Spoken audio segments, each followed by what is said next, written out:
I may just remind everyone that the public is welcome to sign up for public comment via the sign-in boards in the back at the entrances. Or if you're online via the Zoom chat by 9 o'clock. Thank you. And this meeting will be recorded. Good morning and welcome. It's so good to see all of you.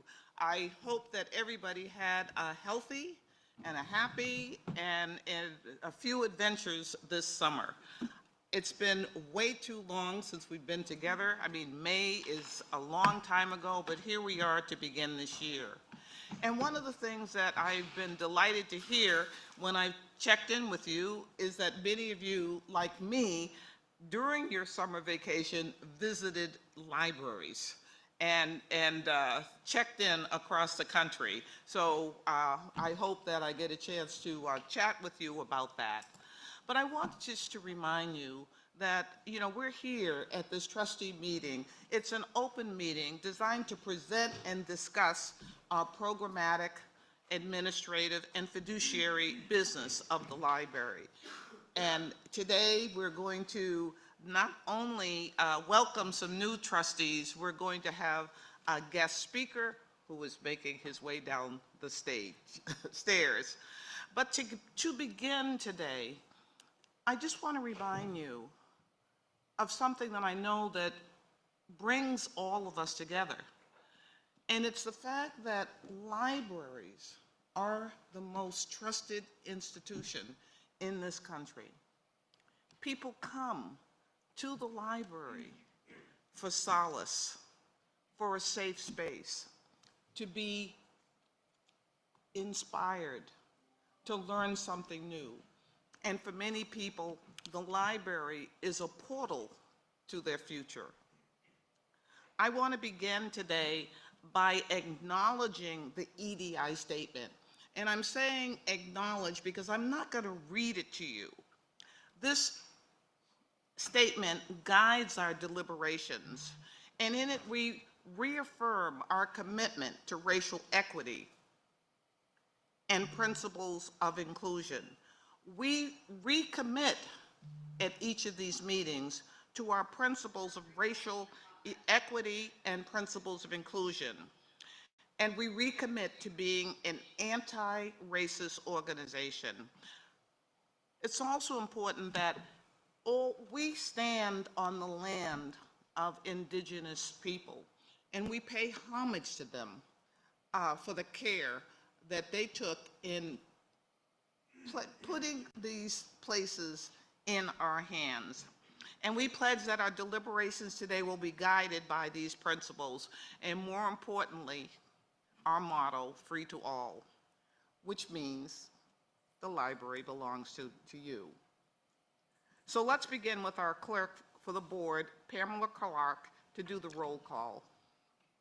Good morning, all. I'll just read your last name. Evelyn Arana-Ortiz. Here. Bob. Here. Berman. Here. Cronin is absent. Notes on September 26th. I don't know what I just hit. I apologize.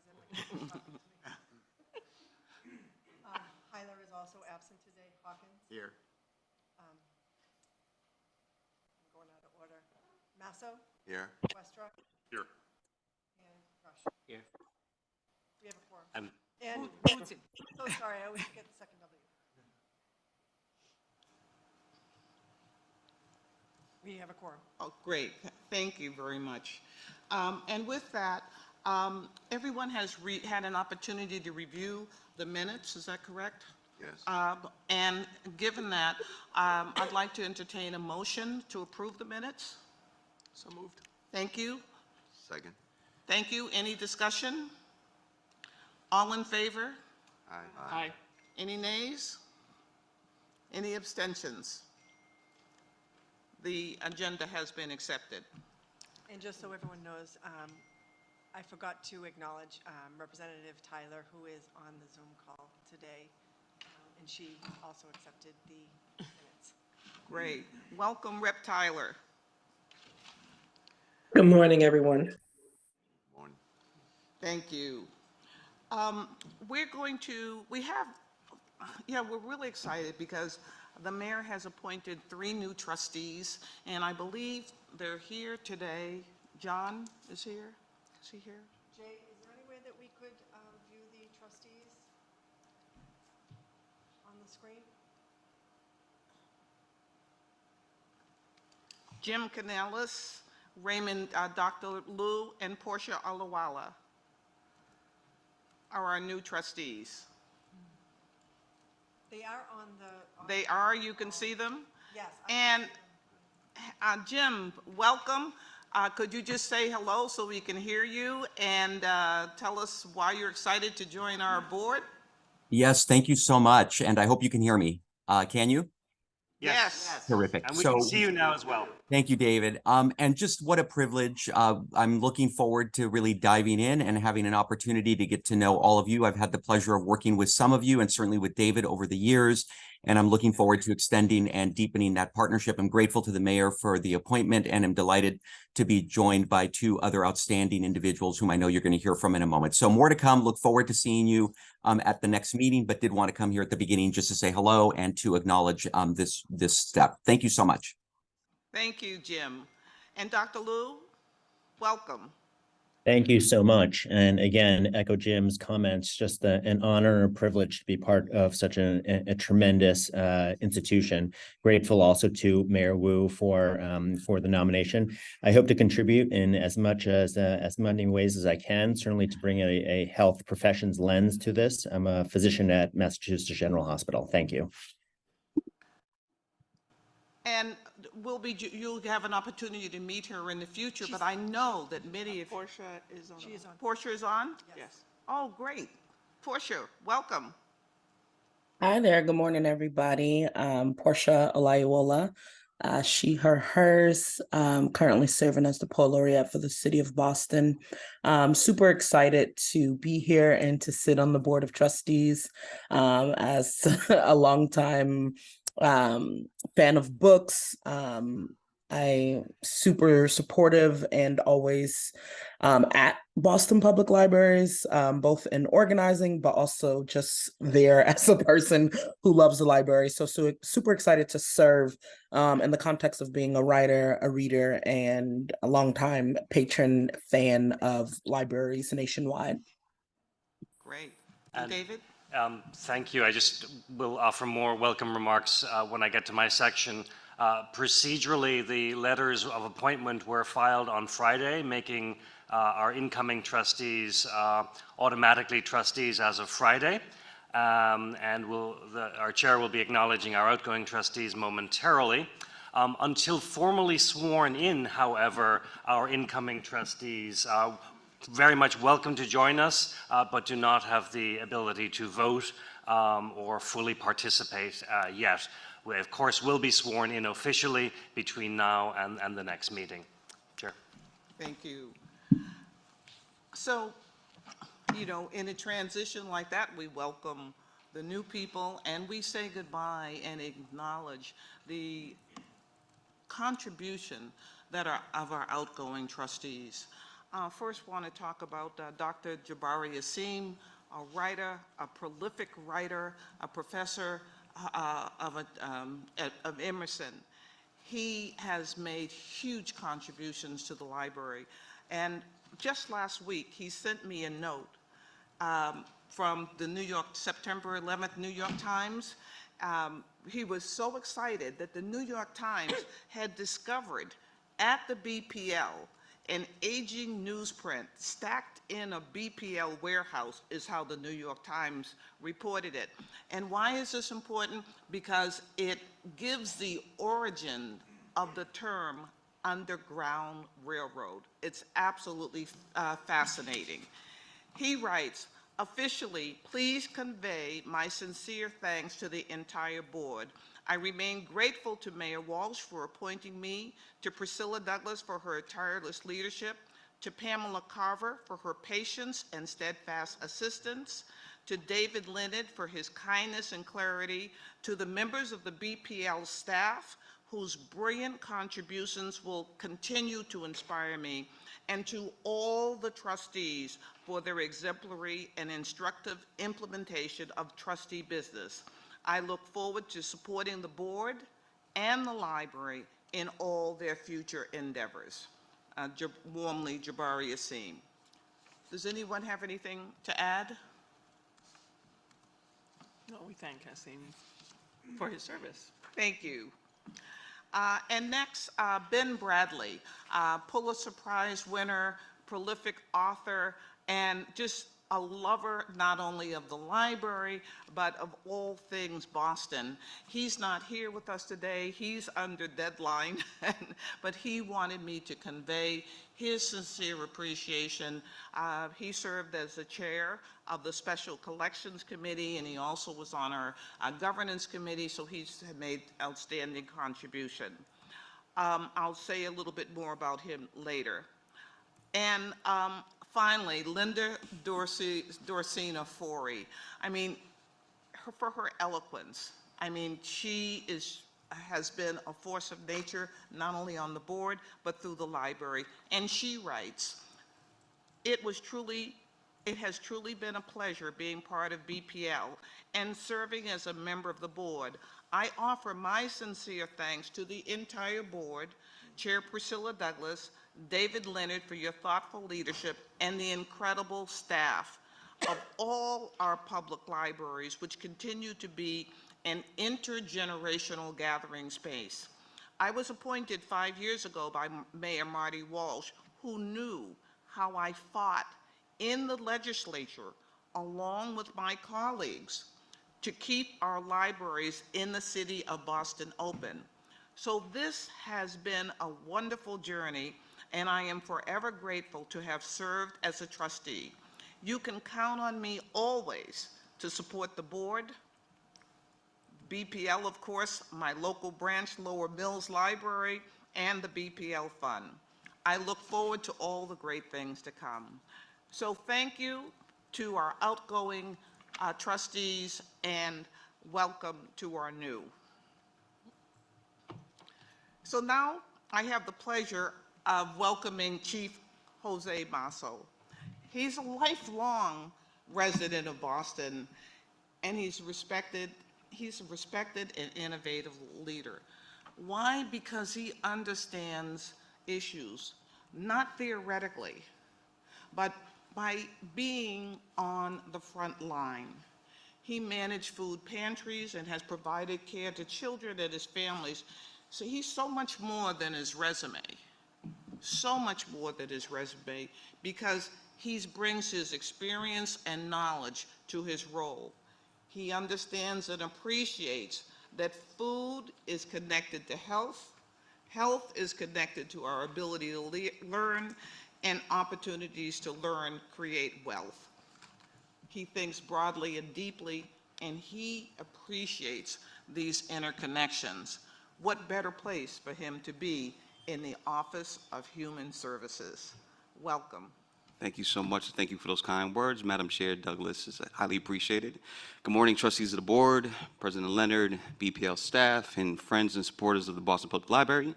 As mentioned, my name is Jose Fabio Masso. I am the Chief of Human Services for the City of Boston. Today, I'm going to be presenting just a broad overview of the Human Services Cabinet and the vital role that the Boston Public Library plays within that. So first, just want to give you an overview of the many different departments.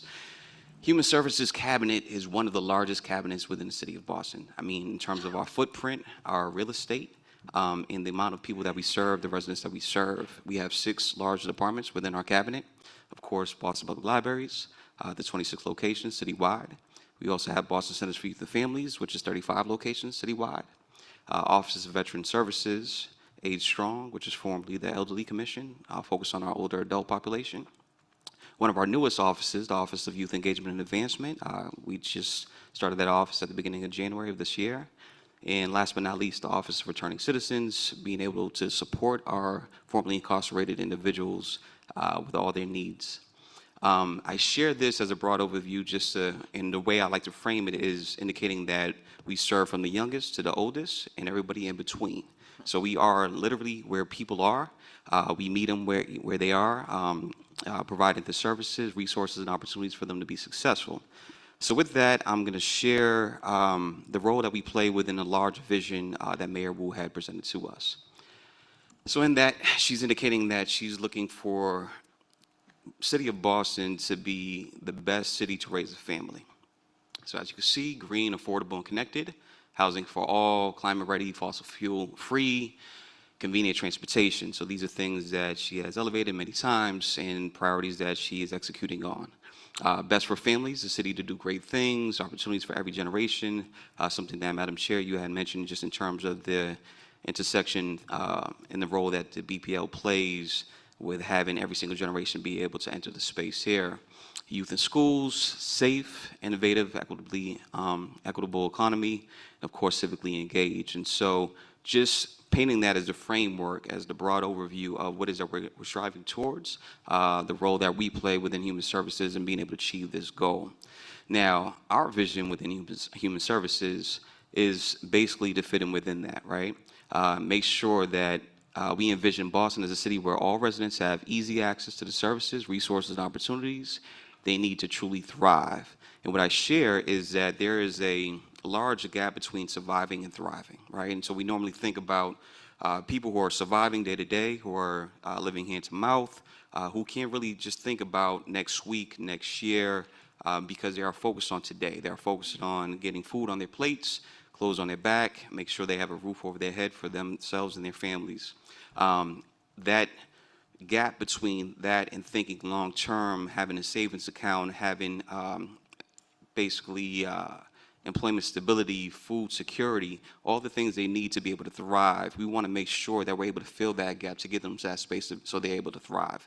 Our cabinet provides the resources and the services and programs to essentially be able to bridge that gap, and that's what it is that we're focused on within the cabinet. So we envision a city where everyone, every single family member, every single young person, every single older adult has the ability to be able to thrive. And that's what we're striving towards. In this future state, residents are able to meet their basic needs while also having opportunities to access better jobs, high quality programming, and safe places to come together with others. I emphasize that and I highlighted that because once again, we know the libraries as being a safe place, a place for all, a place that staff are trusted, that individuals come in knowing that they're going to get the resources, the opportunities they need to be able to do exactly what is I stated in terms of being able to thrive. And a lot of people don't view libraries as being those spaces. And so again, I'm going to continue to advocate and just really uplift the work that happens, the programs that are provided, and the connection that they have within human services. The way that we're going to get there as far as our mission is to do exactly that. We're going to provide the access to high quality services, resources, and opportunities, especially those with the greatest needs, so that they have what they need to thrive, as I mentioned. And so that is the overall mission. Every single department that we have within the cabinet is going to be focused on that. That is the overarching goal, and that's the way that we're going to be able to achieve the vision, to be able to execute on the mayor's larger vision as well. What we value is, as I stated, meeting residents where they are in their homes, neighborhoods, and communities to break down those barriers, critical resources, advocate for policy and systems change. Those three things in terms of meeting residents where they are, breaking down the barriers, and advocating for policies and systems change. So we're looking at the root causes of things, and I like to say upstream, really focus on upstream approaches and what is really causing the symptoms in which we're identifying, right? And so we really want to make sure that as we're in our positions, that we're able to advocate for those policy changes, that we're able to advocate for those systems changes to make sure that we're not keeping our eye off the ball of what is causing these symptoms that we are, addressing with our residents. Additionally, breaking down those barriers. Many times when people are engaging with city government, they are met by certain barriers, whether it's language barriers, whether it's barriers to entry, or whether it's really understanding the systems. And so we really want to make sure that we're able to break down those barriers to make things simplified as possible, that they could get exactly what it is that they need from each one of our departments. And of course, meeting residents where they are. And so as they enter our spaces, not only is that available to them, but we have many of our departments that go out to the community to make sure that Mayor Wu has really amplified this in terms of bringing City Hall out of City Hall, right? And so we really want to make sure that we're in each and every one of our neighborhoods, that we're connecting with our residents, that we are doing the things that we need to do to make sure that we are visible, we are seen, so we make sure that the residents are visible and seen and that they are heard as well. And so, again, that's the way that we're going to be able to execute on the mission, to be able to encompass the vision, the larger vision, and the picture that we're trying to achieve. Now, before I go into the overall goals, what I shared with you in some of the pictures that you noticed, and actually, this is one of our libraries. Does anybody identify what library this is? What branch this is? Roxbury. I think actually that's Mattapan. Is Mattapan? That is Mattapan. Yeah.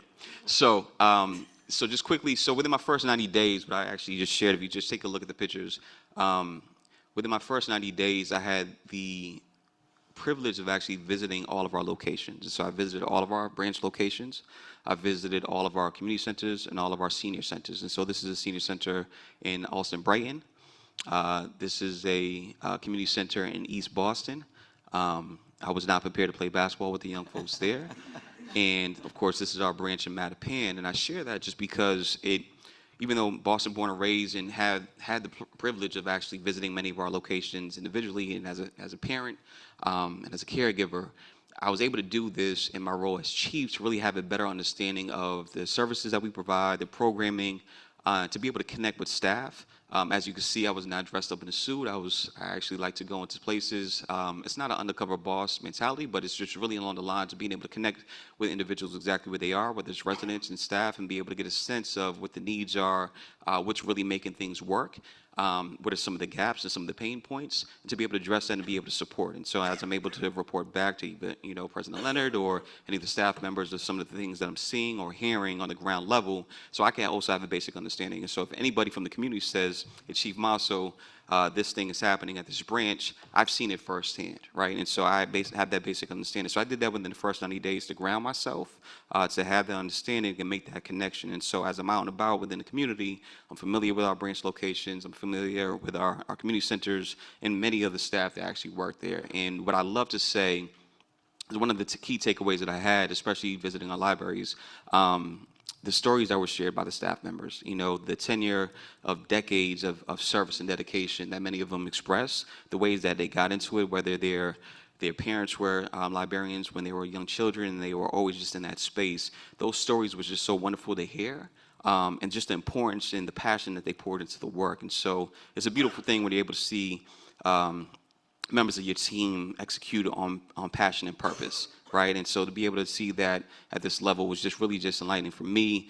Really, truly, just indicated for me that I was really fortunate to take on this role in this cabinet with such dedicated staff and leadership as well. So And just that wanted had to. huge ripple effects. Everyone was thrilled to see you there. The chief was here come in my library. And again, as I said in my opening comments, it's just really that on the ground, the credibility, the walking the talk, to have the experience is really the spirit and the tone that you're setting for our city. I mean, it is really seeing the humanity in people, human resources, human services. It's the humanity and taking the time to have those conversations. And we really, really appreciate that. Absolutely. Thank you so much for sharing that. One of the larger goals, and I'm going to share the 4 goals that we had put forth for these upcoming years. It's underneath the umbrella of a larger goal of tackling social isolation.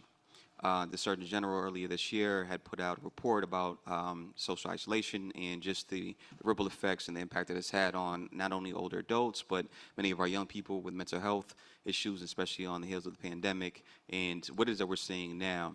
And the reason why I share that is because our cabinet has the resources, has the programming to do exactly that, right? We are the places in which we're able to build community, we're able to build villages. We provide, I'm thinking about Codman Square, for example, that has the quilting that takes place, right? And so not only is it addressing our older adult population, but providing programming where people are able to be connected, right? And so if you think about the many different programs and services that we provide, our places do exactly that, from our youngest to our oldest population. Now, the 4 goals that we set forth are just this, right? To improve the infrastructure and programming at our community centers. Now, the reason why I'm emphasizing our community centers is because in visiting all of our locations, what I identified is that our libraries have done a wonderful job over the past decade. Credit again to President Leonard and staff here at BPL for the renovations and just the capital improvements that they were able to make. but there was a gap between what is I identified from our branch locations in comparison to our community centers. Many of our community centers look the same exact way as they did when I was growing up back in the 90s. I'm like, okay, it was referred to as being vintage. As endearing as that is, what I really want to understand is that our communities, our young people, our families deserve 21st century, if modern locations. Like they deserve to walk into a place and know that we made this considerable investment into these locations, and so they feel welcome, they feel seen, they feel taken care of, their needs could be met at these locations. So this is something that we're prioritizing. What I'm thankful for is that Mayor Wu in last year's budget had made an investment to do a facilities assessment. So we could assess all of our locations, figure out what the needs are, where the gaps are, and what investments are needed to bring them up to speed, right? And so a lot of our community centers are actually located in Boston Public Schools, so they're co-located, so that's part of the Green New Deal. So those improvements will be made within that. But for our standalones, this is something that we are also focus on as well. So I really want to emphasize this because I don't want to keep our eye off of that important goal of making sure that we achieve this within our tenure.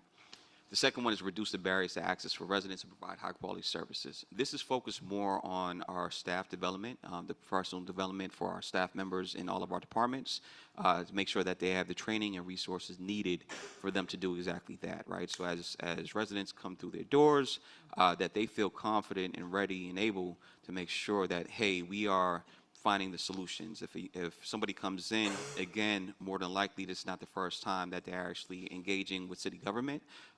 We've had interactions where folks have gone to many different departments looking for the thing they need. And so if they're coming to us and maybe they're frustrated, it's because they've been to, one too many departments before they got what is that they need. And so we really want to ensure that all of our staff members are equipped and trained enough to figure out, hey, we may not have the resources available now, but we could figure out where the answers are. And we could definitely guide our residents to be able to find that answer. Again, removing the barriers, making things as simplified as possible to be able to achieve that goal.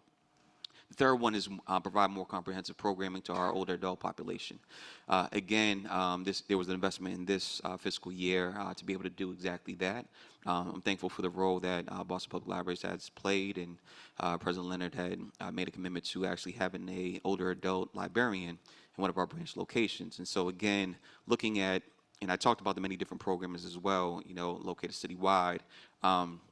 But this is a really unique opportunity. Out in East Boston, we opened up one of our newest senior centers. If folks don't know, that was actually the old East Boston Library location. So that's just a little tidbit.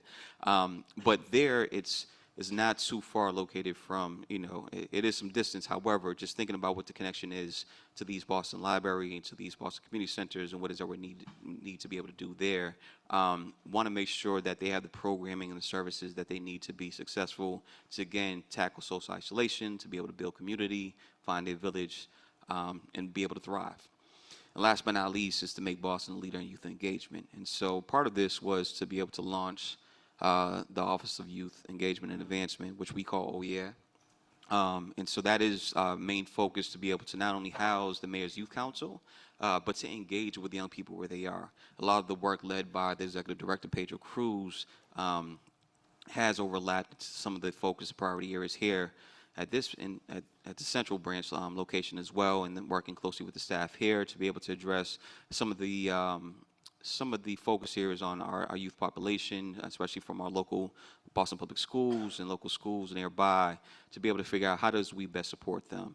A lot of it is being driven by young people. And so we recognize that our youth are really faced with, I think, issues that we never seen. We never had to grow up through a global pandemic. We never were faced with, on the heels of that, seeing family members lose employment, see family members pass away, then get hit with, high interest rates and extreme rates of poverty, social media. These are things that we never had to navigate as young people. And so to be able to fully support our young people in this realm is just a wonderful thing, and just the focus of both the mayor and the administration to say this is something that we're going to be doing, and this is something that we're going to lead in, not only here in the state of Massachusetts, but nationwide. So this is all brought in with that larger scope, as I mentioned. And I just truly want to share this because as I think about places and spaces, if we think about a lot of our thriving neighborhoods, They are located, now I can mention Jamaica Plain, I can mention Rosendale, I can mention also Brighton. If you think about those sections, what you have is a connection. Rosendale, for example, you have the Rosendale Library. Right. A block up, you have the community center, right? Located close by, you have schools, you have a thriving retail district, you have parks, open spaces, farmers markets. Now, carbon copy to Hyde Park, you have the municipal building, you have the library, you have a retail district, you have schools, you have parks, also in Brighton, Jamaican Plain. I could go down the list. So if you think about, want to make sure that every single neighborhood has access to these locations, what you have is the cornerstones of the community centers, the libraries, parks, schools, retail. The recipe is there, right? So as we think about future development, as we think about models of success, human services is baked fully into that. And it's beyond providing the services in day to day, but just the essential needs that our residents have to be able to be successful and to be able to thrive. And so that is the overall thinking that we have, and that's the approach that we're taking. So I really want you to be able to view the role of the libraries playing that bigger role into everything else that we're actually trying to execute. Now with that, one of the best things I did in my role is listen. I share that because, again, as much experience as I have, and I'm blessed to have lived experience and the lived experience of my family members, my relatives, and my neighbors, I recognize that these issues are really unique to each individual, each community, and so I really just need to listen. So I welcome folks to share feedback with us. If there's anything that you're identifying within the 6 departments that I mentioned, or any other way that we could be supportive, to give us that feedback. I invite you all to partner with us, trustees of the board. If there's anything that you really want to amplify in the work that's happening that we're not paying attention to for whatever reason, please figure out a way to engage us, bring us in. We have members of our cabinet that are really just excited to work closely, and President Linda has done a wonderful job collaborating with many of our other department leaders and our staff members as well. But really want to continue that motion. We are building a great culture within human services, and really want to make sure that we're able to execute on the vision overall and the goals that we've set forth. Any other ideas that we may be missing? Again, open to being able to hear that feedback. Open to hearing, things that, any blind spots or gaps that we may have as well. But just really want to just be able to share this information so you all have the broader perspective of the role, the important role that you all play as leaders. And I want to thank you and share my gratitude for the work and the volunteerism that you all provide. But the important work that BPL is providing to the city of Boston holistically. And so, again, thank you for your time. If there's any questions, I'm available. And I'll leave that time now. Thank you. Thank you so much for being here and for sharing your vision and these important goals. One of the key things that I just wanted to emphasize is your choice of language, the fact that the goal is to thrive, That is a very powerful concept of, and for people to have a life in which they're able to thrive. And then the other piece is the way that you've reimagined and talked about neighborhoods with the anchors of the library, the community center, the green space. This idea, this concept, whenever you travel around the world, you see neighborhoods that are walkable, that people feel connected to, and that's one of the key things that's missing. So when you think about, again, humanity and how people care about things, having an area that they belong to will do a lot in terms of improving people's mental health, their ability to thrive and prosper. Absolutely. Thank you, Chief. Thanks for the briefing and situating the library within the context of human services.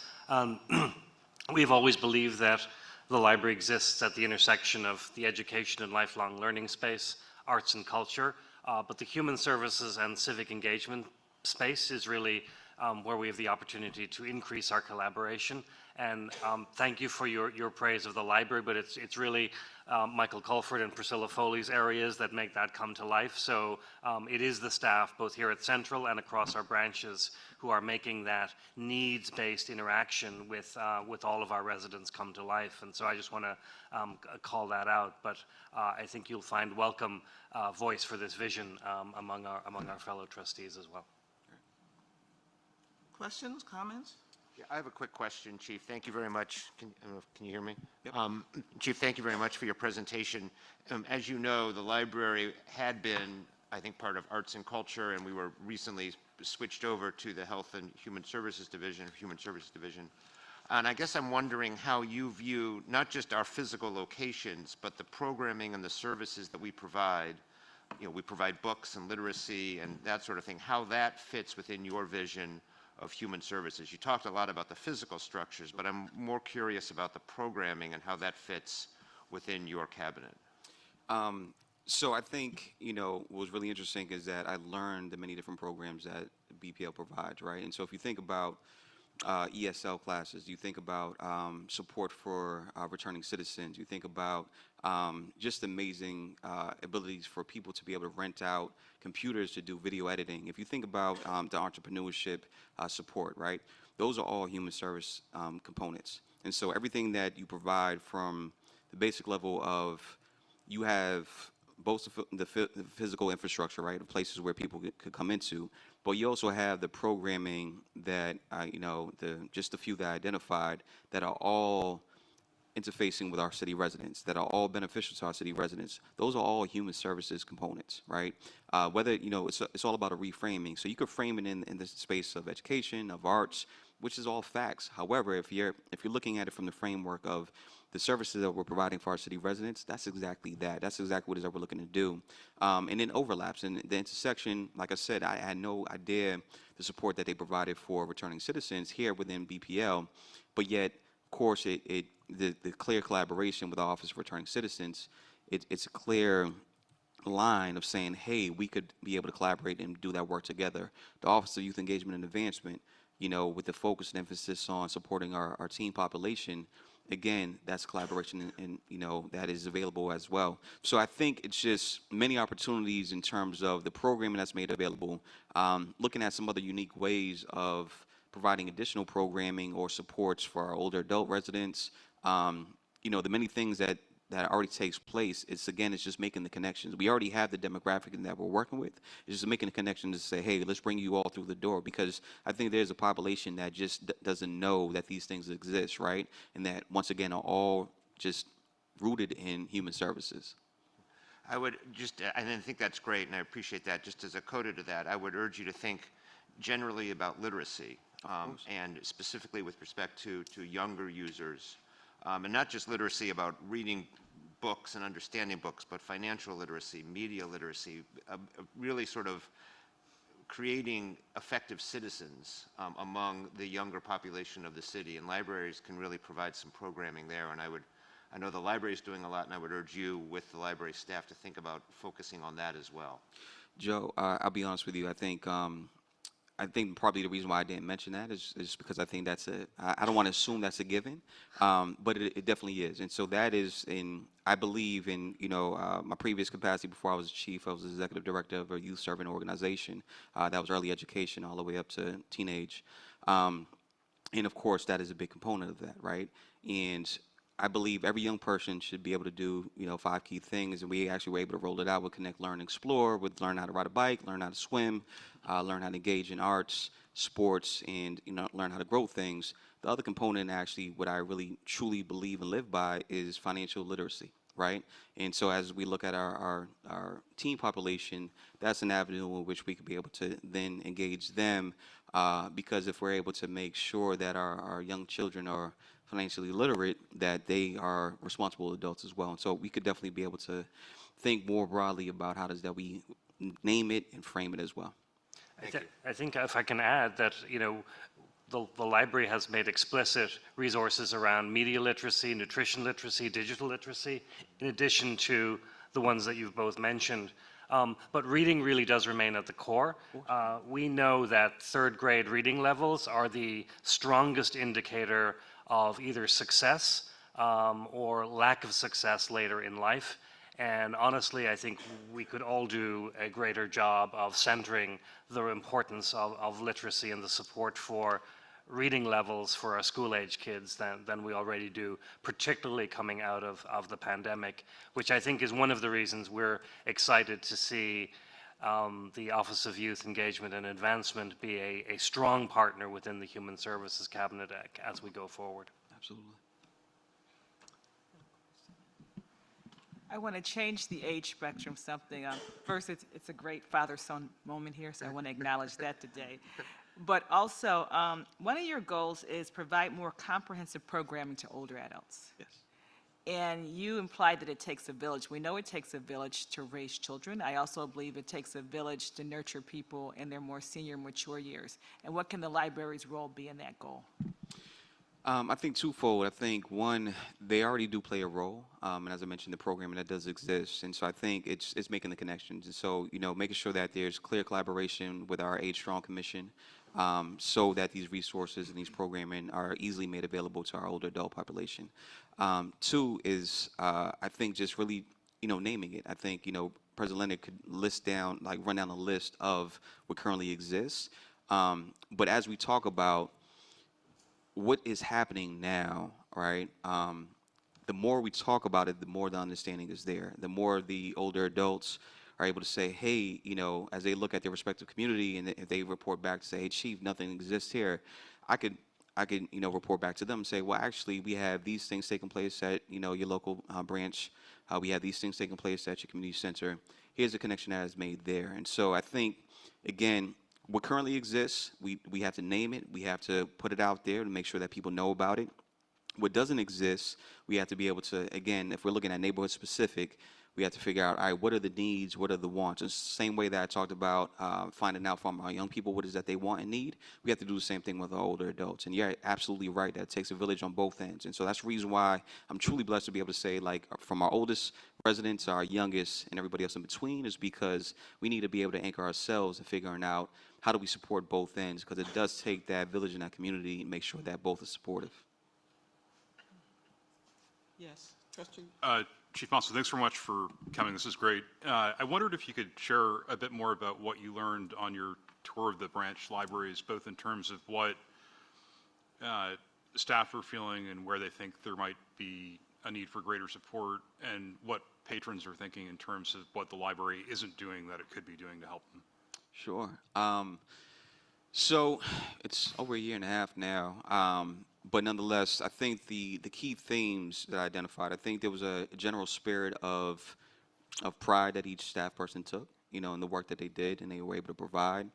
More broadly, if there were any pain points, it was something to do with a facilities issue. And so these are things that I think have been identified and have been solved since then. And so, again, like if they're able to see me come through the door and say, hey, we have this issue with something that's leaking or anything else like that. So I think, if they have that air time, they're going to definitely make sure that that's there. Those are few and far between, to be honest with you, because many of our, like I said, our branches are just top-notch facilities. I mean, they're just state-of-the-art, have been renovated, and they're really in a good place. In terms of the patrons, some of the feedback is just accessibility, being able to use the space, community rooms, gathering locations as well. And so, again, pointing them to the direction of the website and what's made available in terms of you have an opportunity to be able to book rooms, and here's how. And so I think just educating them on what's made available already.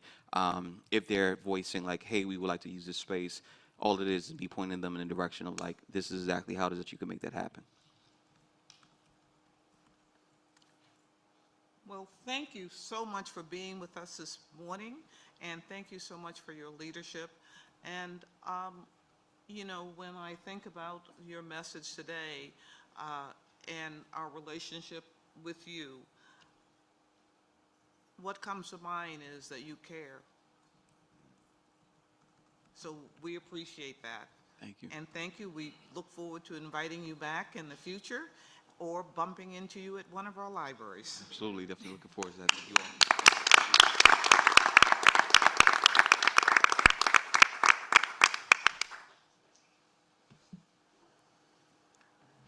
And now I'd like to continue with my part of the program and talk about the committee updates. I'm really pleased, and if you could come forward, to announce in terms of our Special Collections Committee, which does really fabulous work, which is supported by the associates and also by the fund, and also a core part of all the work that Beth Prindle and her really talented staff does. So today, I want to introduce you to Elliot Bostic Davis, and I have her talk a little bit about herself. She's going to become the chair for our Special Collections Committee. She has been a member of that committee. So welcome, Elliot. Thank you so much, Priscilla. Elliot Davis, she, her, hers. I'm just honored and humbled to be a part of the excellent work of this great institution and focused on the Special Collections Committee with a number of others, including Joe Berman, who's here with us today, too. Before I arrived in Boston to become the John Morris Cabot Chair of Art of the Americas, where I spent 18 years, the first 10 working with many people to create the Art of the Americas wing, I spent 9 of my 10 years at the Metropolitan Museum of Art as an assistant curator in what became 3 departments reorganized over the years: prints and photographs, prints and illustrated books, drawings and prints.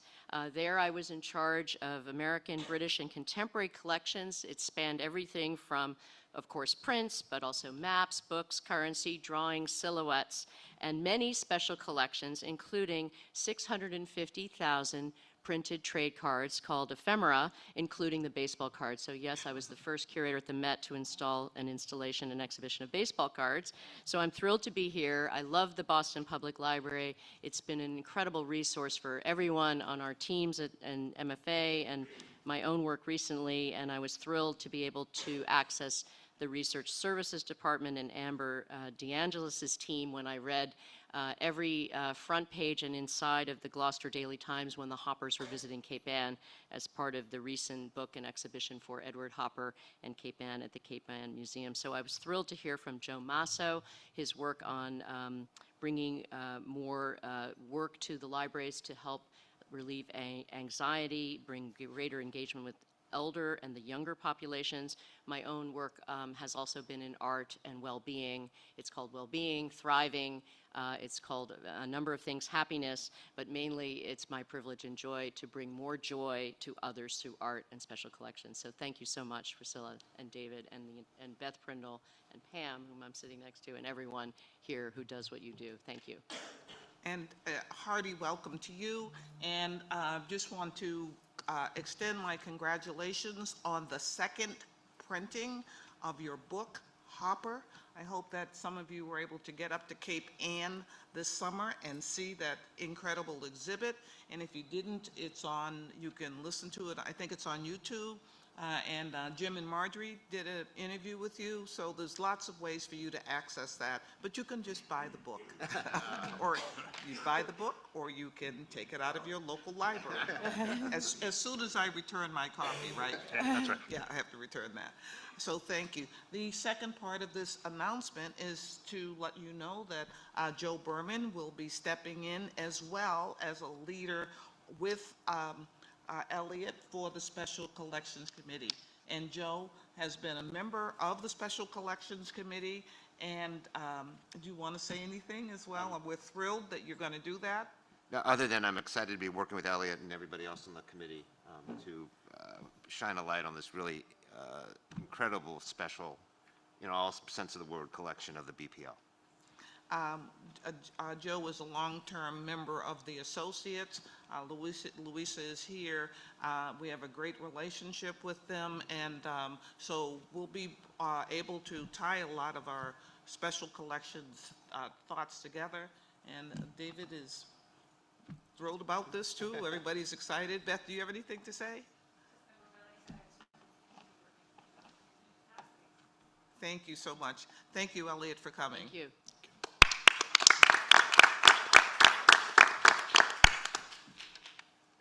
Let me just turn it to Christian for just a brief update. We have just a brief update on strategic planning. Thank you,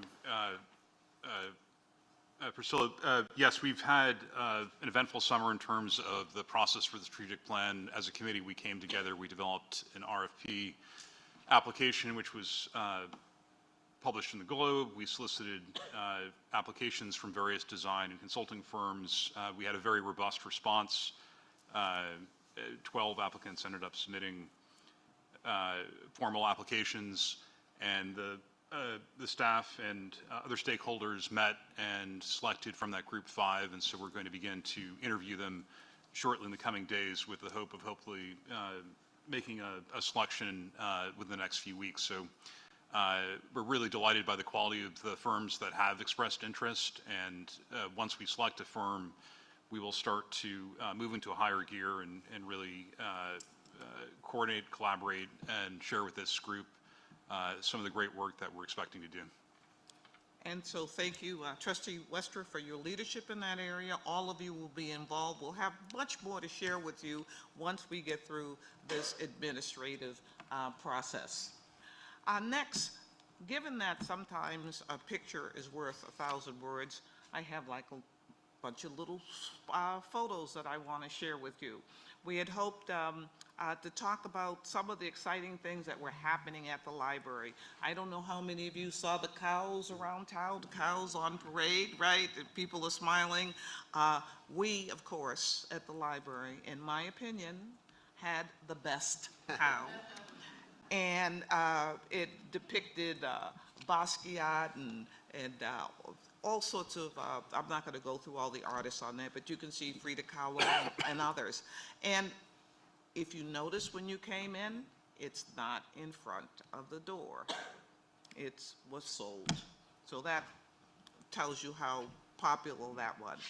The next slide is one of the things I was sharing with you was that Ben Bradley and Jabari Asim were involved with the Negro Baseball League, and as well as our librarians had a great curated list of books that people could read, and these books were for all ages, talking about Negro baseball.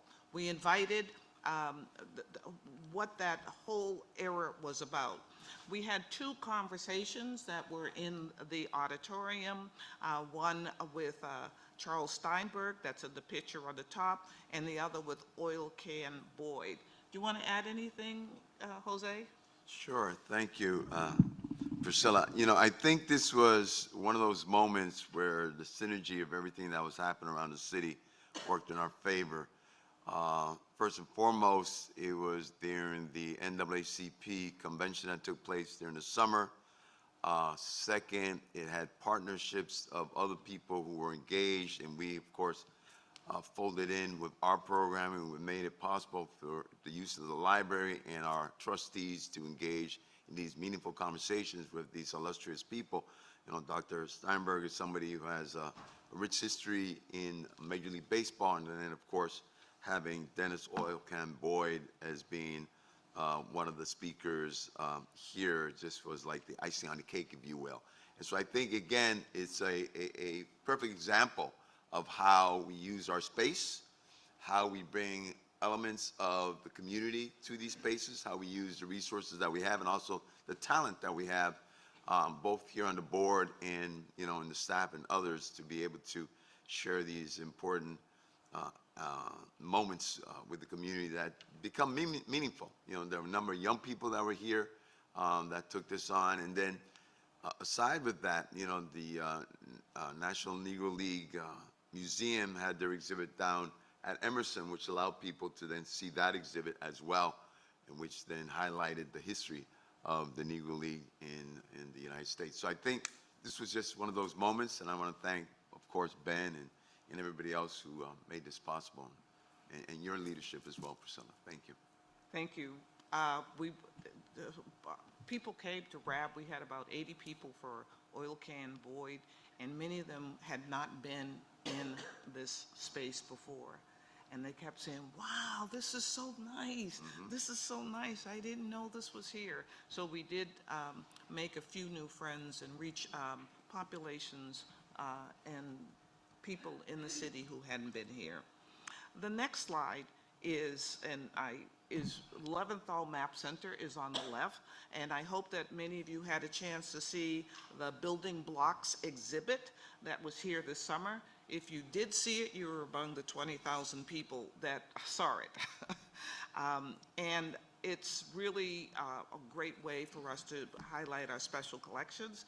And then on the right is a photo of the terrific special collections curators and librarians up there, Beth Prendle's team, bringing out, Beth, help me, what was it say, this huge fairy?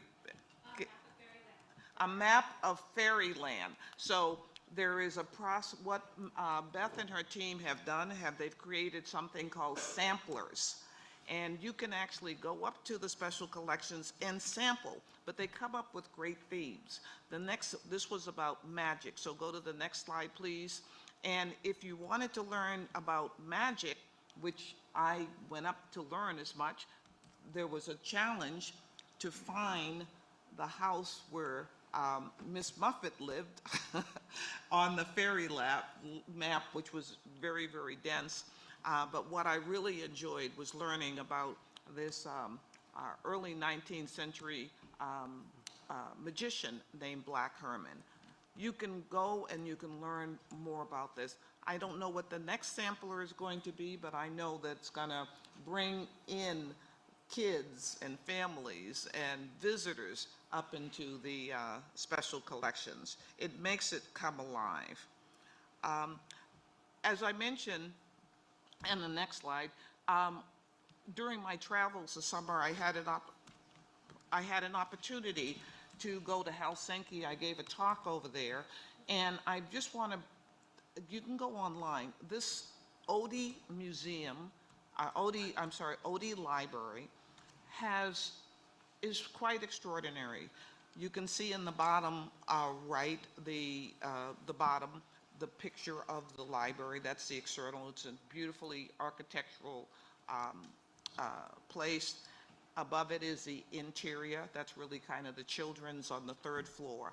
But what really captured my attention, because it resonates with what we're doing, is that they have an urban workshop. The whole second floor is intended to be a place where they have what's called a library of things. If you want to take out a guitar, an accordion, if you want to use the sewing machines, if you want to obviously use their AI places and spaces, or if you want to record music, all of that is there. And the reason I'm telling you this, because I hadn't thought about it before, is that if you go to the library, the Odie Library, and let's say you want to rent a kayak, you can take a kayak out, or you can take skis. Why? Because it's tied into their green, the efforts for sustainability. The Helsinki intends to become a green city by 2040. So what better way than not to buy things that you're only going to use on one or two occasions, but to go to the library and utilize their library of things. The final slides here are, this slide here is, I had hoped that our two people from our Community Engagement Committee would be here today. One is Michelle Coleman, and the other is Dayron Miles. And next to him is if you go to the next slide, these are the folks who bought Little Amal to our libraries. People are nodding. And Little Amal is a replica of intended to be a 10-year-old Syrian girl who's walking across America. And we're thrilled that because Dayron and the American Repertory Theater were key players in that, they made certain that we were involved. The Eggleston Library, this is, you can see David here, this is East Boston Library, where Mary Skipper, as well as the mayor, were there. Our superintendent in schools and our Mayor Wu were attended that day. It was when Little Amal entered a place. It was either filled with huzzas and cheers or with, you could actually hear a pin drop. Michelle Coleman actually had an opportunity to dance with Little Lamal in the Harvard Yard. These final slides were just from last weekend, and all I can say is our librarians rock. Thank you, thank you, thank you, thank you. We had so much fun booking it around Boston. Thank you for putting this together. What is the librarian who came up with this idea? So there were several involved, but the original concept last year was championed by Maggie Levine and Kate Procession, and then in dialogue with our communications office really brought this concept to reality. In addition, this year was led by Karen Rosales. And Karen Rosales, who's one of our senior programs librarians here, really coordinated the whole effort. So what? This Karen, yeah, she is at the Roxbury branch. She was so enthusiastic. She was so happy to see us. There wasn't just the cyclists. There were you could walk, you could run, and you can cycle. Next to Karen is the Heartbreak Hill guy, and he's our partner in this endeavor and putting it together. So here we are. We did make it to 9 libraries, and you can go to the next one, please. We did 25 miles in the sprinkles and had it a great time. So the reason I'm telling you about this is David did the ride last year, and I know I've got some riders here, and I know I've got some walkers on the board to join us next year. So that's my report, and I'll now turn it over to David. Thank you, Chair Douglas, for those amazing highlights relating to our programming, our branches, special collections. So I may focus some of my updates to be complementary rather than repetitive. I want to start by acknowledging 2 special awards. The first one is the Neighborhood Association of Back Bay's award to the Boston Public Library Central Library. This was presented a week ago, and the award is actually here, and it is for extraordinary intellectual, cultural, and societal contributions to our community. They have been the strong partners in our work with the housing insecure population within Back Bay. I certainly want to acknowledge that we are often a work in progress rather than something that we have fully acknowledged, and it's great to have an award for our staff who are bringing that work to life. The second award I want to call out is the Shattuck Award, which is given by the Boston Municipal Research Bureau. And every couple of years, a unsung hero among the BPL staff is chosen. And we were thrilled to learn that Barbara Rhodes, the amazing children's librarian at the Jamaica Plain branch, who will next month be celebrating 40 years of service at the library, will receive the Shattuck Award. I think it's next week, technically. So I just want to call out the acknowledgements of the library and our work and our staff that are central to our community.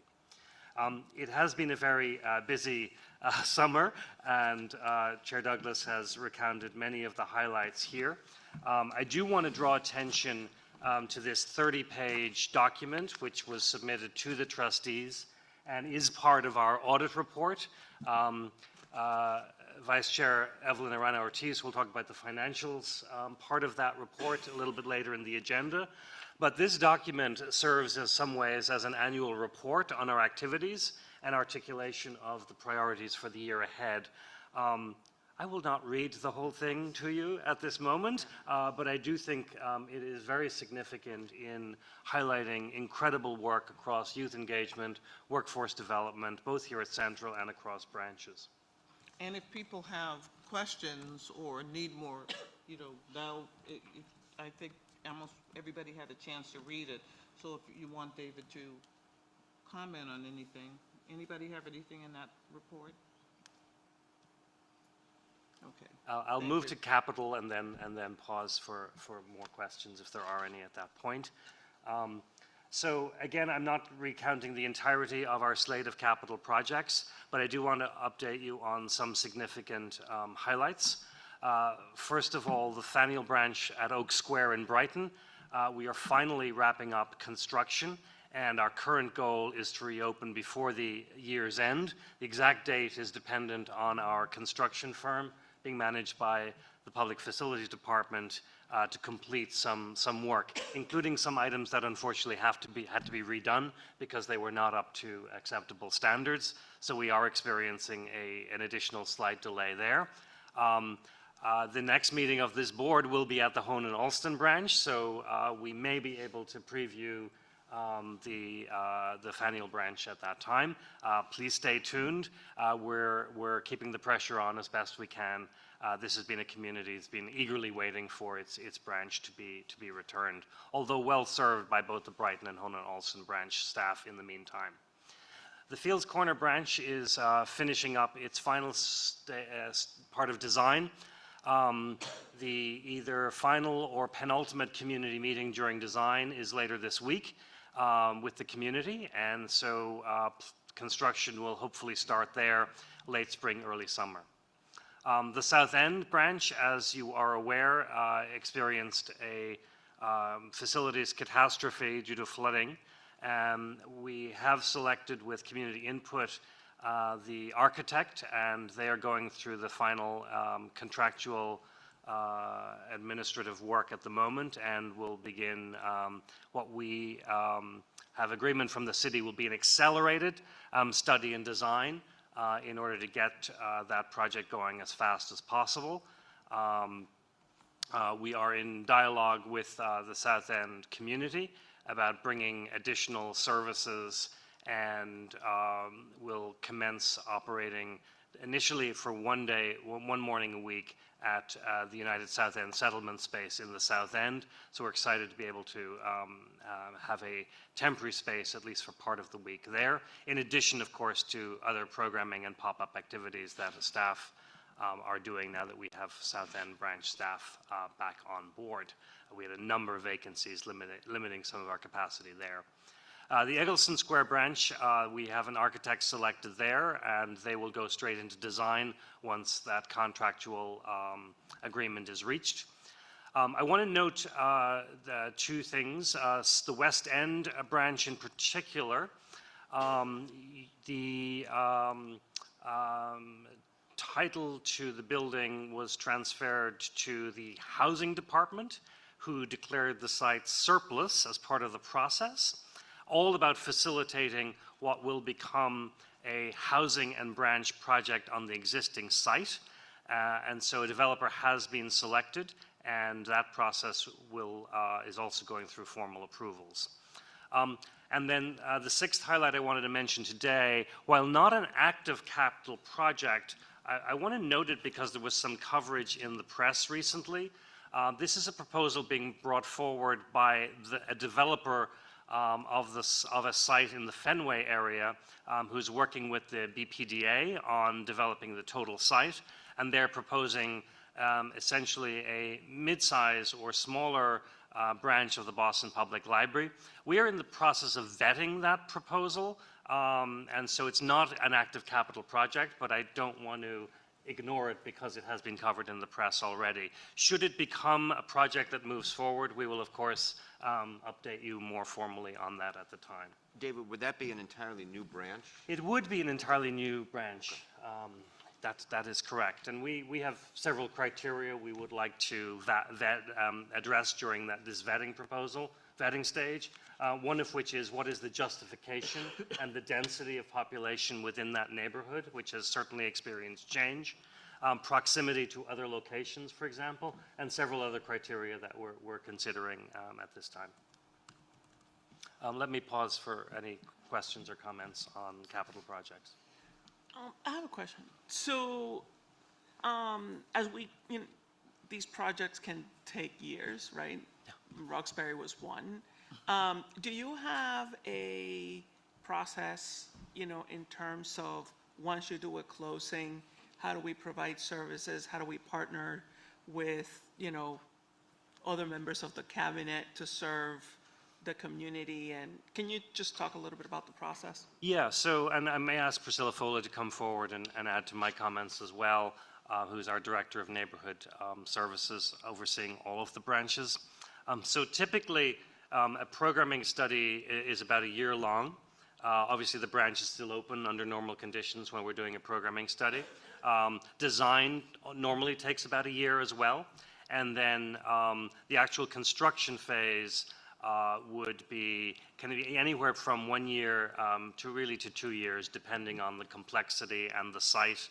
For example, the Adam Street branch was pretty much built in 1 year.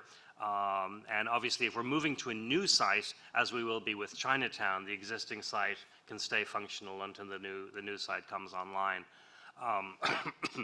I think, excuse me, the Faneuil branch experienced construction delays and has been closed longer than we would normally have wanted it to take. During the latter stages of the community meetings, really the design process, when we're meeting with the community, we go through a series of analyses to listen to which particular services are most important to that neighborhood, and then we determine the best way to try and meet as many of those as we can.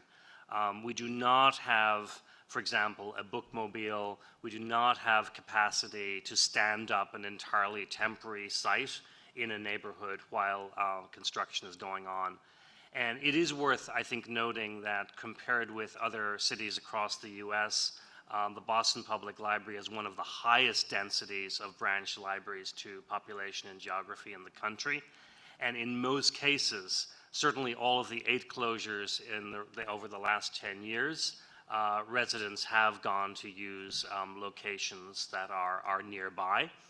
We recognize that that doesn't work for 100% of residents, but certainly has worked for the majority. Priscilla?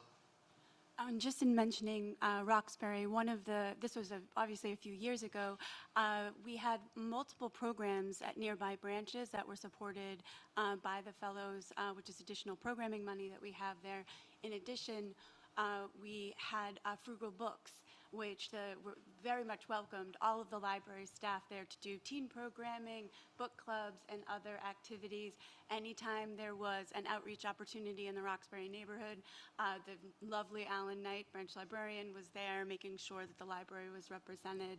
And then similarly with our Faneuil closure, which is much delayed, and yes, they are served by local branches. When you're looking at the activities that the staff are doing, they're running Spanish classes for the community. They are doing a lot of outreach. They're doing book club. They are continuing on with the services that they're providing. It is staff-driven, and we do rely on our fantastic community partners that are in the neighborhood. We're working, actually have a meeting at 11:30 about Fields Corner with the staff there and all of the work they're doing to prepare for that closure. And I think with the South End, because that is a unique closure, because it was not one that we had planned. It was on the capital list for a later project, but unfortunately did have that facility's failure. And so one of the things we are doing in this neighborhood is we are renting space at USIS, which is beyond what we would normally do for a neighborhood. Of course, we hear from community members in every neighborhood because they love their branch so much and value the services that they do want more, and that's why we're investing in the longer-term replacement. But that sometimes is difficult for everybody not having an active branch right on their doorstep the way they normally would have. And the facility, USIS will be available, is open now for South End?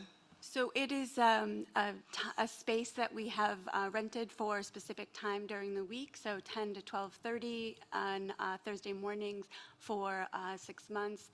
Christina Jones, our branch librarian, will be there with members of our community learning staff, offering story time and additional services. Christina has also started a book club at FUMU. Sorry, excuse me, it's a yogurt shop that's in the South End. So she has started that, and they'll be meeting monthly there. So there's always opportunity to expand, but what we want to make sure is it's sustainable, because we don't want to, we want to make sure the staff are able to do these projects that they start out to do.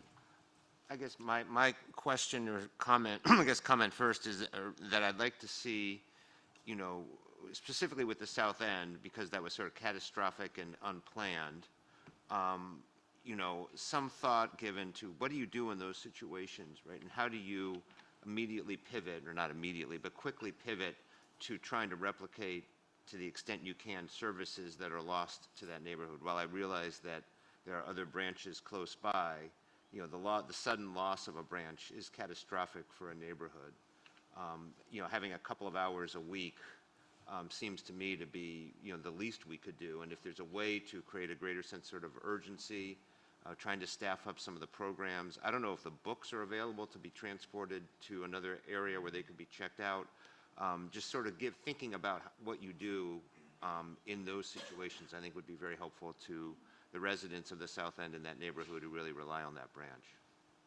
I think I would add in that case, we did look at the utilization of library cards with a home address of 02118, and we have seen zero drop-off in the utilization by patrons who meet those criteria since the closure.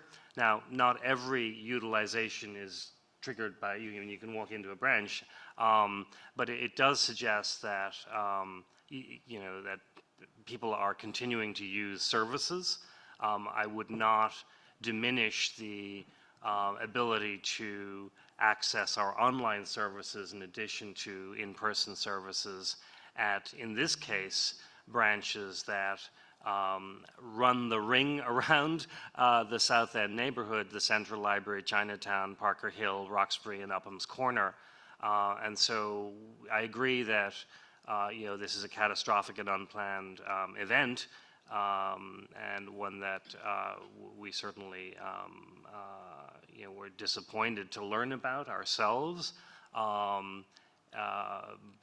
I believe we are doing a lot more than perhaps is known, and if there is an area to improve, it perhaps is getting the word out about everything that is on offer, either at other branches or in these pop-up configurations, or at the Central Library. Thank you. David, if I can add to that, you know, I think as challenging as the South End is, and I appreciate what you shared as far as your thoughts, fellow trustee, but I think it's also, you know, one of those where challenges bring opportunities. And to echo what you said, David, the idea of being able to explore some of the surrounding libraries in the meantime, in addition to whatever we can provide for the South End, I think is a great opportunity for my friends in the neighborhood of South End to just walk up a little bit further than their comfort zone of a neighborhood, which is South End, to explore Chinatown, to explore the Roxbury Library, to see what we have there. And again, you know, going back to Chief Marceau's earlier comment with regards to how all these neighborhoods are anchored by these facilities, it's an opportunity for us to learn more about our city, not just to be, you know, so silo focused in, I'm from Hyde Park, so therefore I just want to do Hyde Park, but to go out and see what's happening in those surrounding communities, and to see the Roxbury Library, if you're from the South End, which is just right down the street, and see all the things that it has to offer, I think is an opportunity for members of that community to really branch out of what is a rich community, which is the South End, to see another community, which is that of Roxbury. So I hope that in the way that we're thinking short-term, how we can be immediately address some of the shortcomings, it would also be an opportunity for my neighbors in the South End to explore what else is out there. And I would urge anybody in any neighborhood to do the same thing, to just explore the other libraries and neighborhoods because you learn a lot and you get to meet some new people that might be in sync with some of the things you want to do. And there is one other idea we have not yet activated, which I hope we'll be able to do. Because there are, in some cases, some elderly residents or those with other mobility challenges for whom the trip is a challenge. We are in dialogue with the H Strong Commission, one of our fellow departments within the Human Services Cabinet, to bring one of their shuttles online so that we could run a couple of times a week, maybe between either the existing branch location and maybe it's Central, maybe it's Roxbury or Chinatown, a way to bring another piece that will mitigate the challenge, while at the same time recognizing, look, that the city is committed to accelerating the study design phase for the existing branch. So the branch will be back. I mean, I think to follow on Jose's point, which is an excellent one, how do you think about staffing those libraries that are going to have more attendance because South End is not, do you take the South End librarians and staff and move them around? Because it also could put additional pressure on other branches if you're not prepared.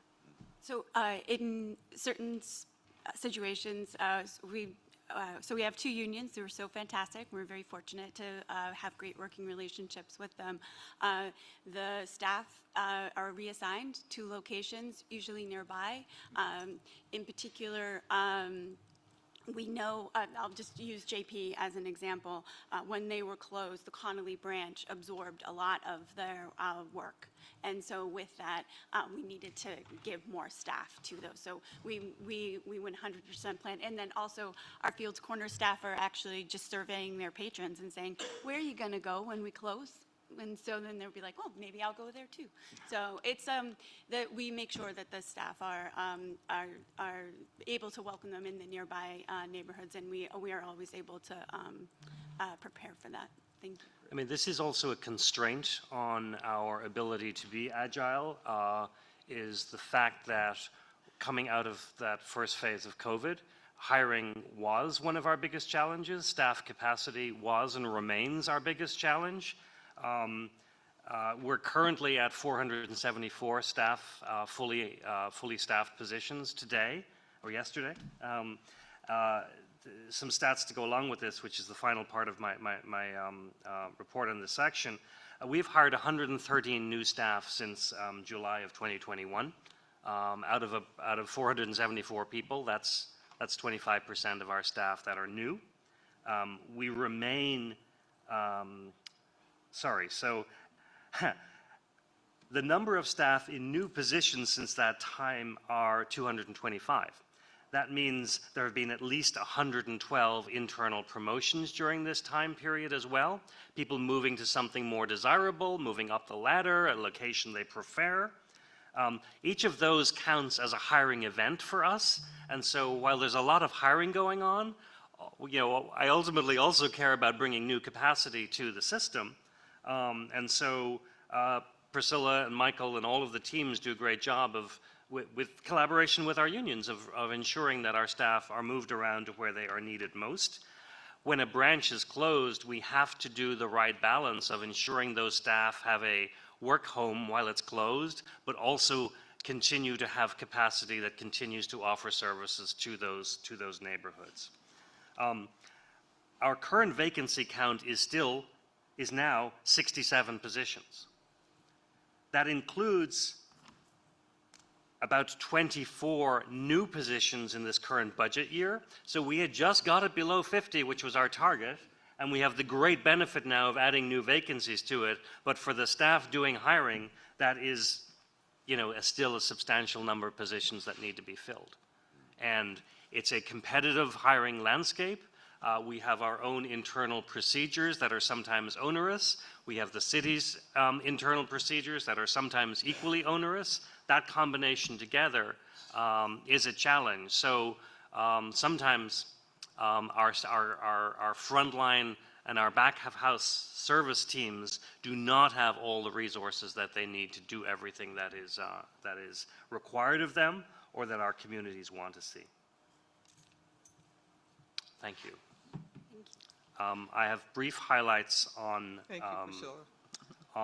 some upcoming events that I wanted to highlight. They are on the slide. I won't spend much time on them. These are particularly significant events, programs that we will be hosting or engaged with over the coming couple of months. We continue to have deep engagement with our friends groups. We get together annually with the leadership of our friends groups. At their request, we're postponing that for a couple of months because of some illnesses and concern about the current COVID mini spike that we're seeing. We have booked Banned Books Week coming up September 30th. Please be on the lookout for a very special announcement from the fund and the library on that particular occasion.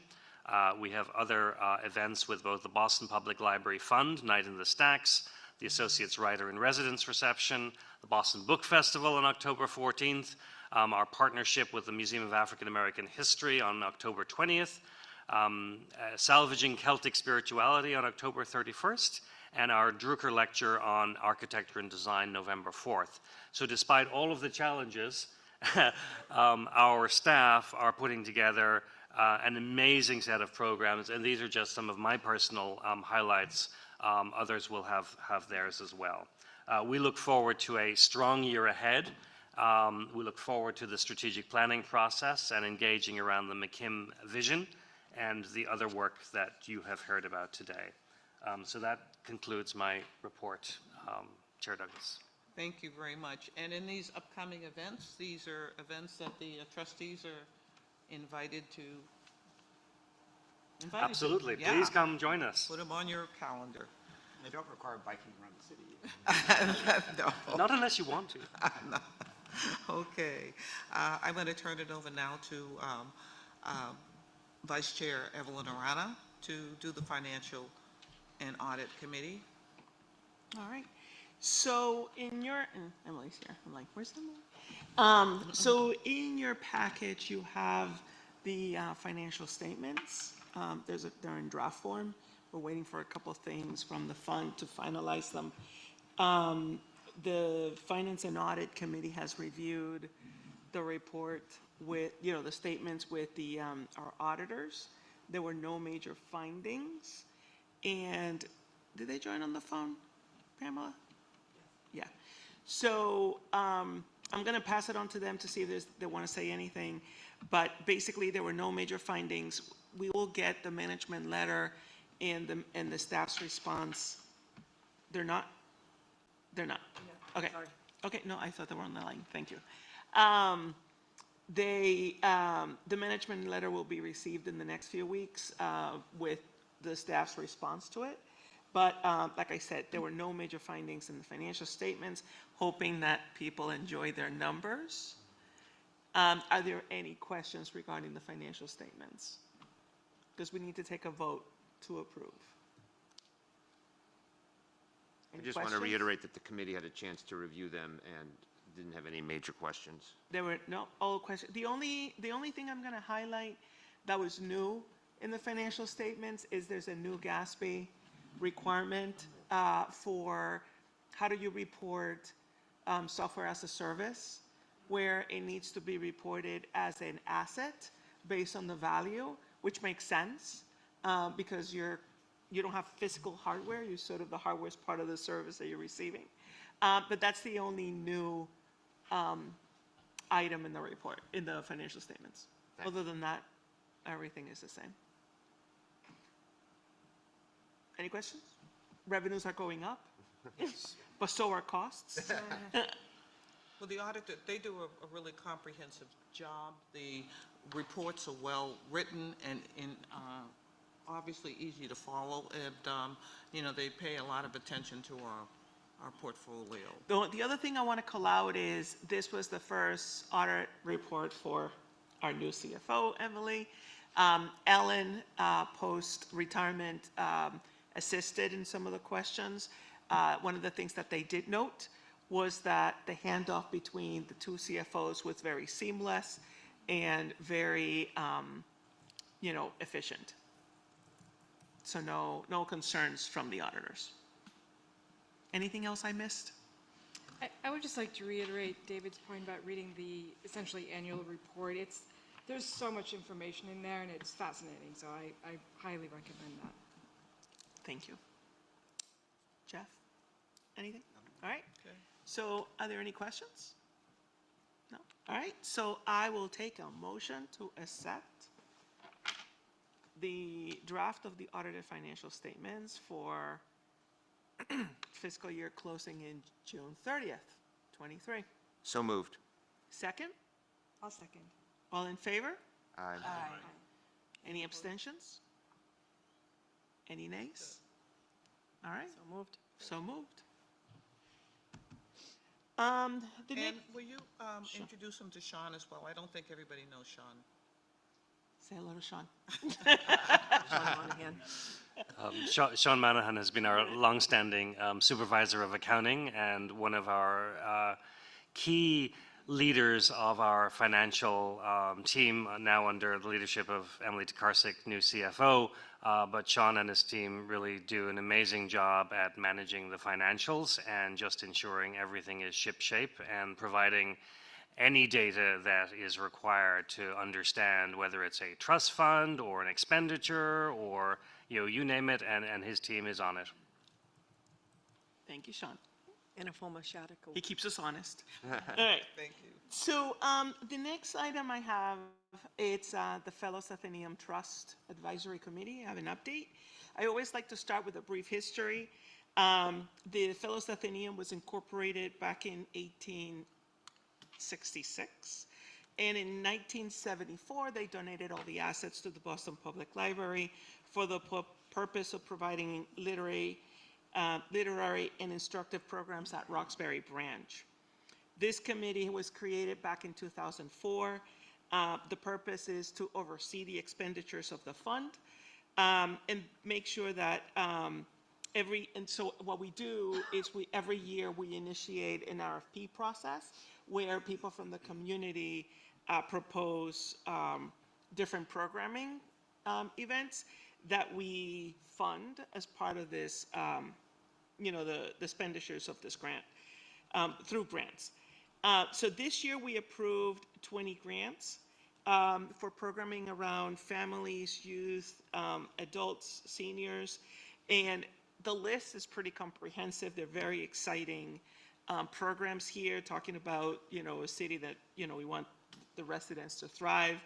We have hands-on art workshops with Harlem Renaissance, I want to call that out, clinics with poetry, math, financial planning, Corey Sealing, piano, chess, cooking, among many others, and jazz concerts as well.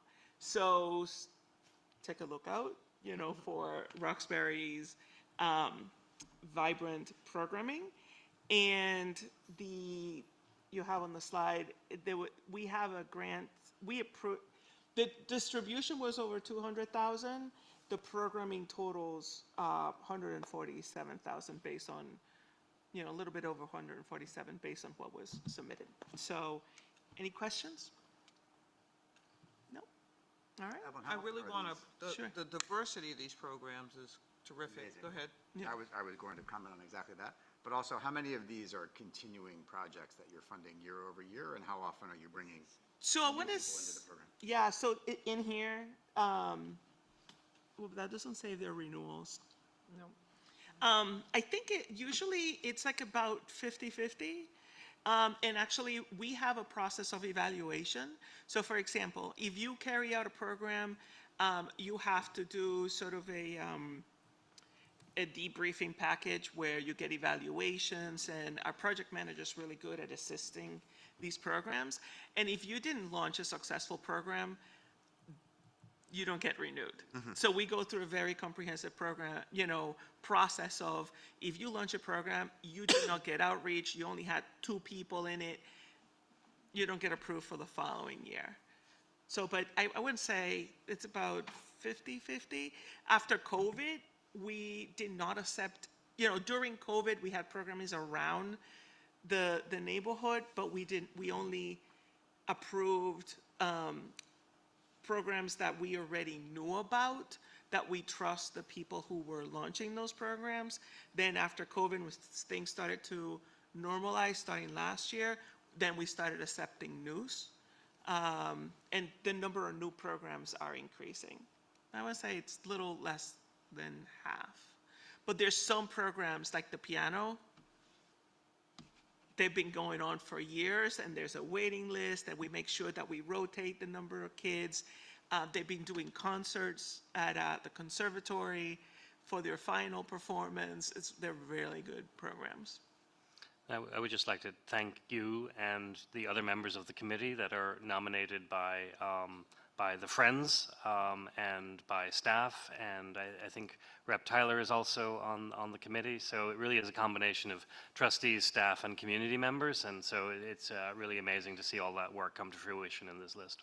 One of the things the committee also does is before we launch the RFP, if they're specific, and, like Rep. Tyler was one of, wants to work with people who have been incarcerated. How do you seal quarries? How do you help that, that community, that segment of the community? We go after, the project manager will go after certain organizations looking for them to provide that programming. So that's another thing that the committee does, establishes priorities of the type of programming we want, and we haven't seen something yet, we go and search for it. So they can come in to the library and present that. That's great. And it doesn't have to be a connection with the library for the programming itself. The programming can take place elsewhere. No, it has to be at Roxbury. Yes. At the branch. Yes. It's exclusive at Roxbury. Can I add that one of the advantages of these types of programs, again, we spoke earlier about branching out from your neighborhood library to other libraries. I attended one of the jazz concerts. 3 things as an observer. A, it was well attended. B, the quality of the music was priceless. And I know the artist, and it's an international star who happens to decide to live in Boston after graduating from Berkeley. She's originally from Cuba. But that type of quality performance is the type that you would pay for in any venue, from Berkeley Performance Center to, City Winery to Scholars Jazz Club. And people received it as a courtesy of this grant for free. And again, it was packed.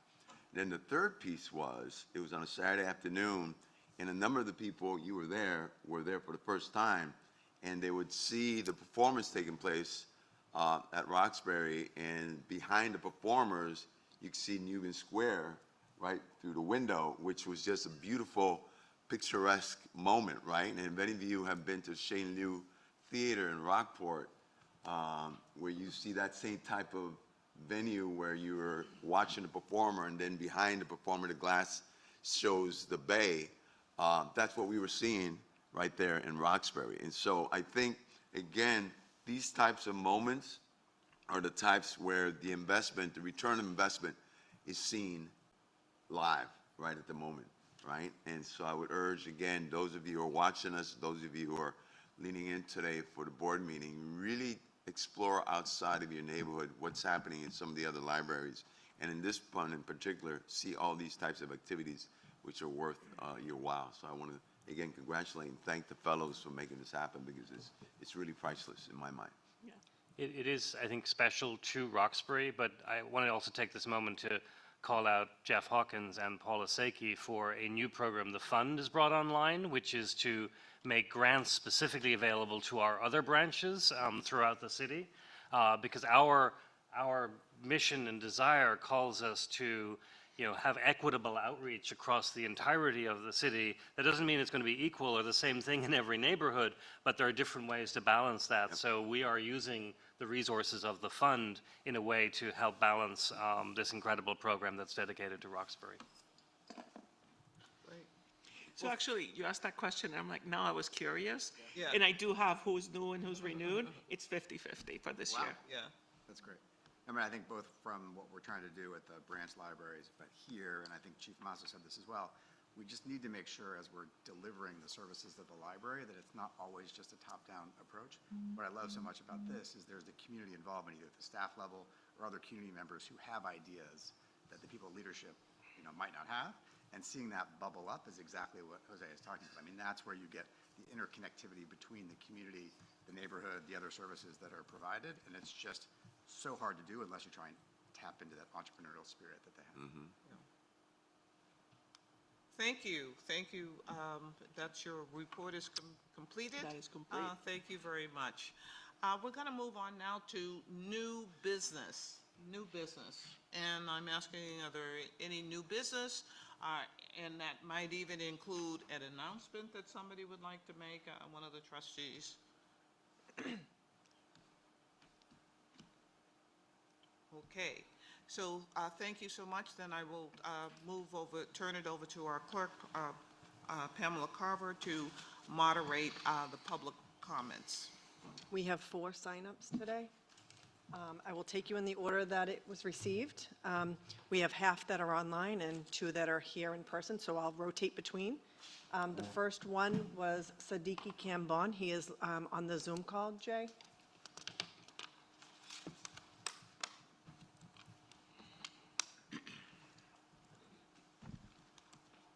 Mr. Kambon, are you on? I can see your name. Jay, here we go. Yes, can you hear me? Yes, you have 2 minutes, Mr. Kambon. Okay, very quickly then. Let me just say good morning and quick chronology. I'm here about the proposed Nubian Library name, which is an old story. Let me just say very quickly, I only got a couple of minutes. I'm the director of the Black Community Information Center. We're all volunteer.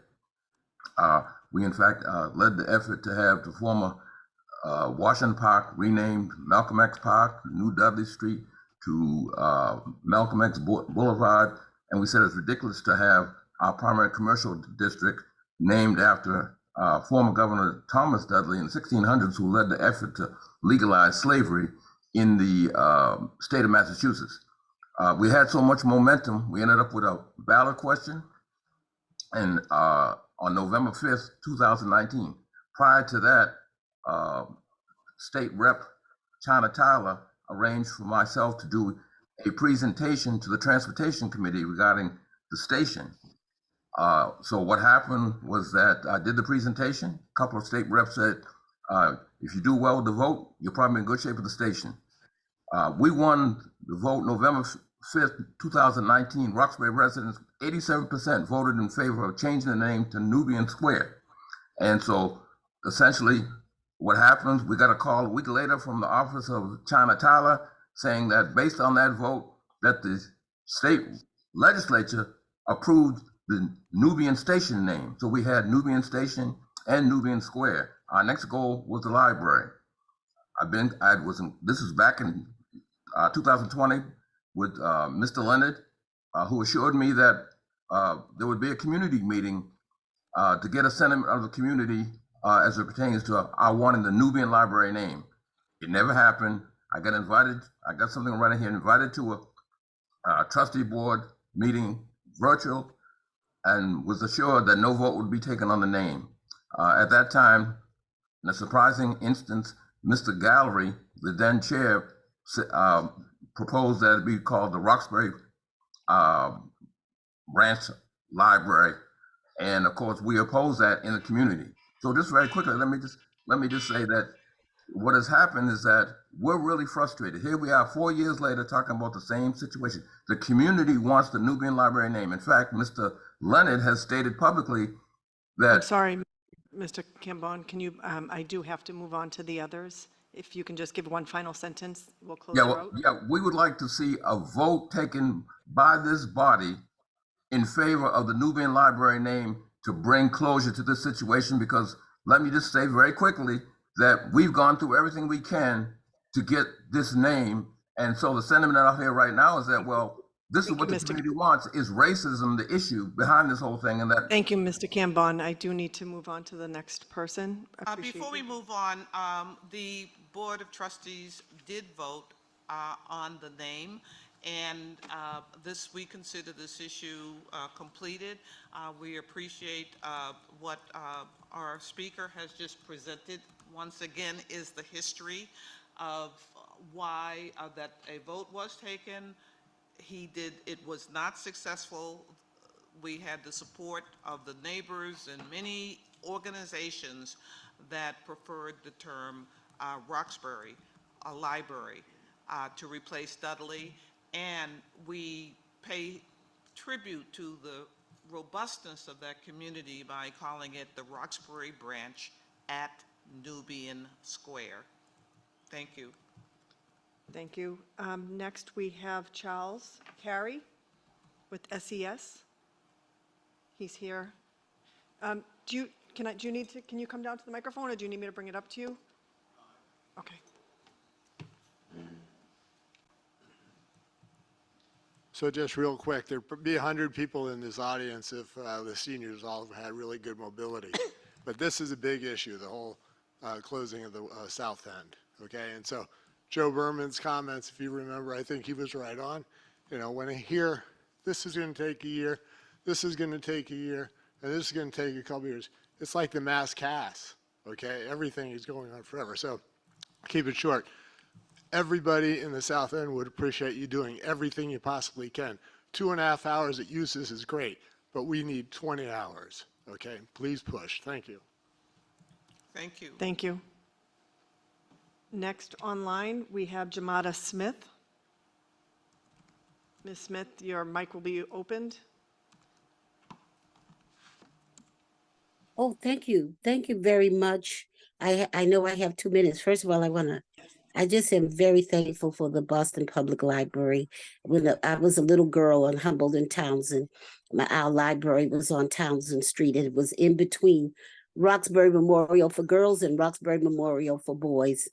And I remember running up those steps and going into the library. I would like to thank you all for what you're doing. I did want to say something about the Nubian Square name, and I understand that Madam President was saying that that issue has been closed per se, and so I think it's no need of expounding on it. If the issue is closed by the trustee board, the next steps would be up to those who want to try to do something about it. But thank you all, and I'm very appreciative of the new board members. And for the most part, everything is coming up roses. So thank you very much. Thank you, Ms. Smith. Thank you. And last here we have Yvette Giroux. Yvette, can you come over to the microphone for me? Great, thank you.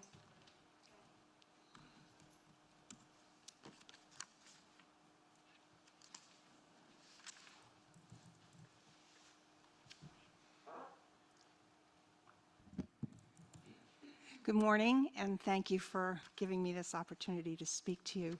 I'm Yvette Giroux, and I'm president of the Friends of the South End Library.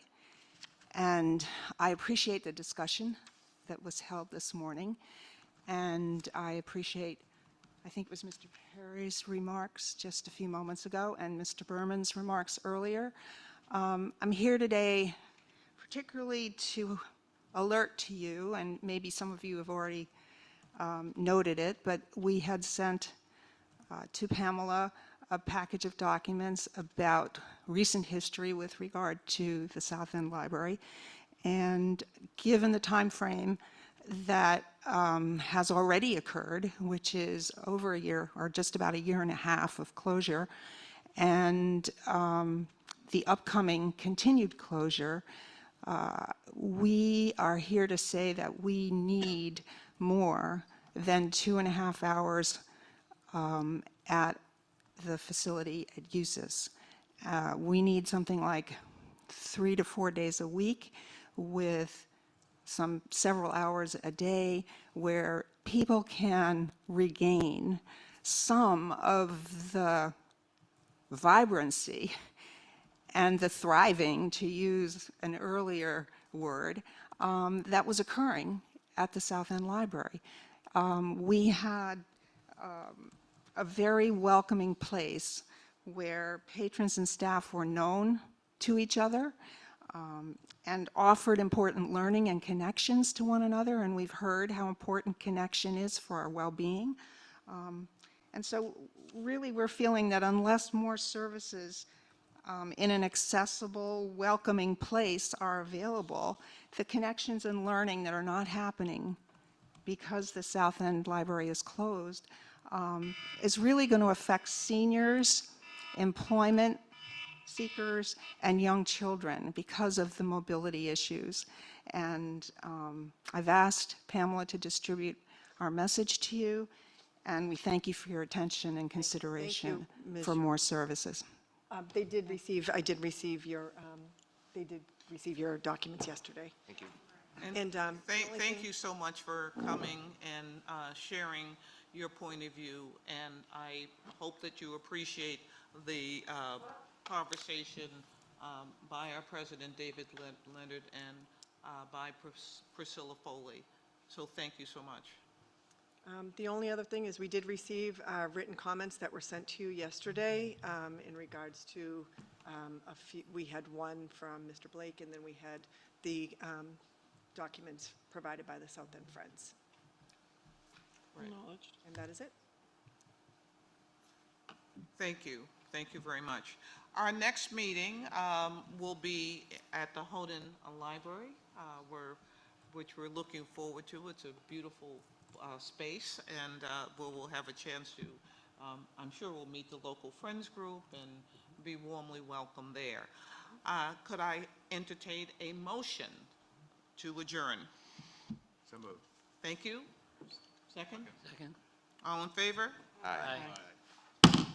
Thank you. Thank you. Thank you. Great meeting. All right.